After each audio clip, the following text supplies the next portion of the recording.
ಅಂತೇಳಿ ಕಟ್ಟುನಿಟ್ಟಿನ ಸೂಚನೆಯನ್ನು ಕೊಟ್ಟಿದ್ದೇನೆ.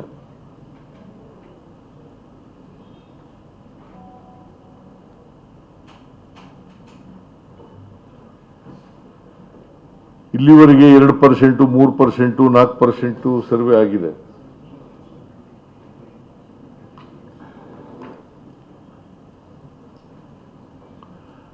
ಕನಿಷ್ಠ 10% ಸರ್ವೆ ಮಾಡಬೇಕು ಅಂತೇಳಿ ಕಟ್ಟುನಿಟ್ಟಿನ ಸೂಚನೆಯನ್ನು ಕೊಡಲಾಗಿದೆ. ಪ್ರತಿದಿನ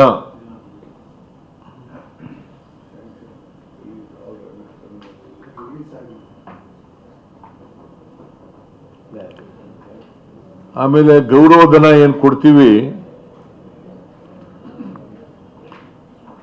ಅದು ಹಿಂದೆ ನಾಗಮೋಹನ್ ದಾಸ್ ಅವ್ರ ಕಮಿಷನ್ನಲ್ಲಿ ಸರ್ವೆ ಮಾಡಿತ್ತಲ್ಲ ಇಂಟರ್ನಲ್ ರಿಸರ್ವೇಷನ್ ಬಗ್ಗೆ, ಅದರದೆಲ್ಲ ಸಂಪೂರ್ಣ ಗೌರವಧನವನ್ನು ಬಿಡುಗಡೆ ಮಾಡಿದ್ದೀವಿ.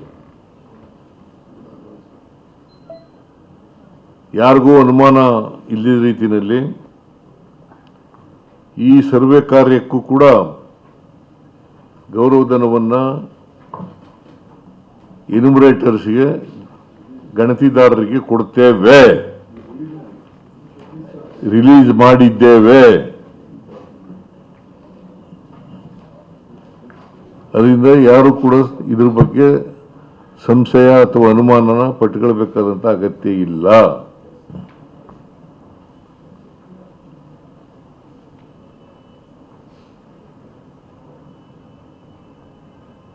ಒಟ್ಟಾರೆಯಾಗಿ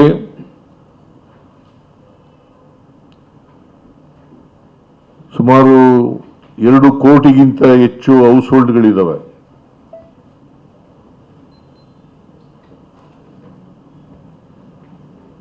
ಬೆಂಗಳೂರು ನಗರನೂ ಸೇರಿ.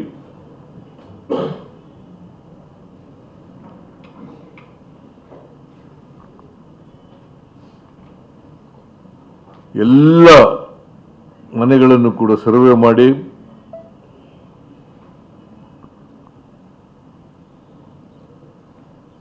ಅವರ ಸಾಮಾಜಿಕ, ಶೈಕ್ಷಣಿಕ,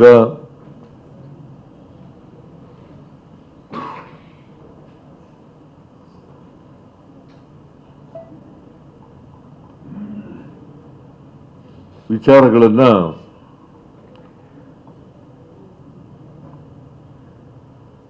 ತಿಳ್ಕೊಂಡು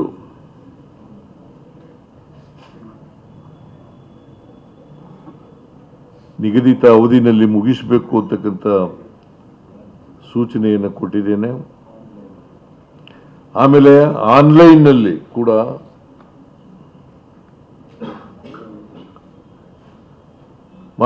ಸರ್ವೆ ಅವರ ಇನ್ಫಾರ್ಮೇಶನ್ ಏನೇನು ಕೊಡಲಿಕ್ಕೆ, ಮಾಹಿತಿ ಕೊಡಲಿಕ್ಕೆ ಸಾಧ್ಯ ಇದೆ ಆ ಮಾಹಿತಿಯನ್ನು ಕೊಡಬಹುದು.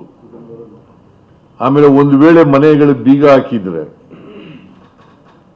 ಬೀಗ ಹಾಕೊಂಡು ಕೆಲಸದಲ್ಲಿ ಹೋಗಿದ್ರೆ ಅಲ್ಲಿ ಸ್ಟಿಕರ್ನ ಅಂಟಿಸೋದು, ಇಂಥ ದಿನ ಬಂದಿದ್ದೋ, ನೀವು ಇರಲಿಲ್ಲ, ಮತ್ತೆ ಇಂಥ ದಿನ ಬರ್ತೀವಿ, ನೀವು ದಯಮಾಡಿ ಇರಬೇಕು ಅಂತೇಳಿ ಕಾಂಟ್ಯಾಕ್ಟ್ ನಂಬರು ಕೂಡ ಇಟ್ಟಿರ್ತೀವಿ. ಆ ಸ್ಟಿಕ್ಕರ್ನಲ್ಲಿ ಕೂಡ ಕಾಂಟ್ಯಾಕ್ಟ್ ನಂಬರ್ ಕೊಟ್ಟಿರ್ತೀವಿ.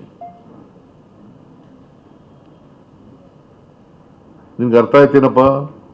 ನನ್ನೇ ನೋಡ್ತಾ ಇದೆಯಲ್ಲ ನೀನು.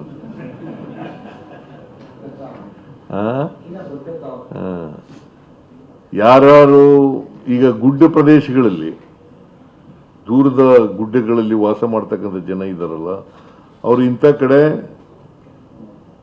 ಎನ್ಯುಮರೇಟರು ಸಿಗ್ತಾರೆ, ಸರ್ಕಾರಿ ಶಾಲೆಯಲ್ಲಿ ಸಿಗ್ತಾರೆ, ಅಲ್ಲಿ ಬಂದು ಅವರು ಮಾಹಿತಿಯನ್ನು ಕೊಡಬಹುದು. ಗುಡ್ಡ ಪ್ರದೇಶಗಳಿರ್ತವೆ, ಅಲ್ಲಿ 1 ಮನೆ 2 ಮನೆ ಈ ಥರ ಎಲ್ಲ ಇರ್ತವೆ, ಭಾಳ ದೂರದಲ್ಲಿ ಇರ್ತವೆ. ಅಂಥವರೆಲ್ಲ ಶಾಲೆಗೆ ಬಂದು ಕೊಡಬಹುದು, ಆನ್ಲೈನ್ ಮೂಲಕ ಕೊಡಬಹುದು.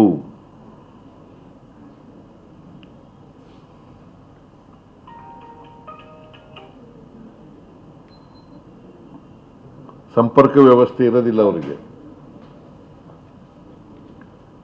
ಅಂಥವ್ರಿಗೆ ಮಾತ್ರ ಈ ಥರದ ಫೆಸಿಲಿಟಿನ,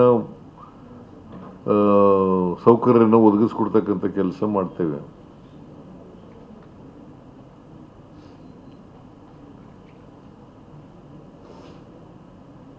ಸೊ ಪತ್ರಿಕೆಯಲ್ಲಿ ಬರ್ತಾ ಇರ್ತಕ್ಕಂಥದ್ದು ಟೀಚರ್ಗಳು ರೆಸಿಸ್ಟೆನ್ಸ್ ಇದೆ,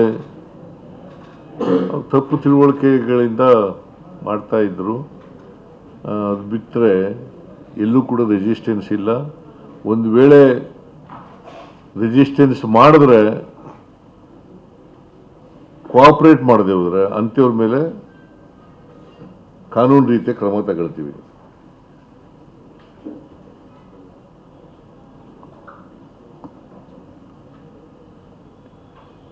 ಸೊ ಜಿಲ್ಲಾಧಿಕಾರಿಗಳು ಈ ವಿಷಯವನ್ನ ಬಹಳ ಗಂಭೀರವಾಗಿ ಪರಿಗಣಿಸಿ ಹೆಚ್ಚಿನ ವಿಡಿಯೋಗಳಿಗೆ ಪ್ರತಿಧ್ವನಿ ಯೂಟ್ಯೂಬ್ ಚಾನೆಲ್ ಸಬ್ಸ್ಕ್ರೈಬ್ ಮಾಡಿ, ಬೆಲ್ ಐಕಾನ್ ಕ್ಲಿಕ್ ಮಾಡಿ.